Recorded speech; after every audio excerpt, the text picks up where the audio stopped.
পাবনার সাঁথিয়া উপজেলা বিএনপির আহ্বায়ক কমিটি গঠন নিয়ে দুপক্ষের মধ্যে ধাওয়া পাল্টা ধাওয়া ও সংঘর্ষের ঘটনা ঘটেছে।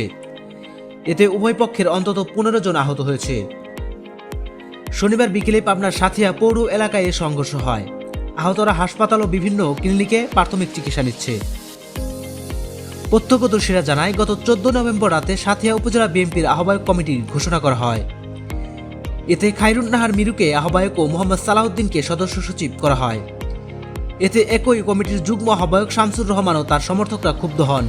এই আহ্বায়ক কমিটিকে প্রত্যাখ্যান করে সাঁথিয়া উপজেলা ও পৌর সদরে প্রতিবাদ বিক্ষোভ মিছিলে আয়োজন করে যুগ্ম আহ্বায়ক শামসুর রহমান।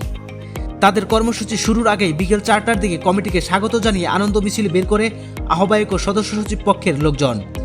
দুই পক্ষ মুখোমুখি হলে দফায় দফায় পাল্টাপাল্টি ধাওয়া ও সংঘর্ষে জড়িয়ে পড়ে। এতে দুই পক্ষের অন্তত 15 জন নেতাকর্মী আহত হন।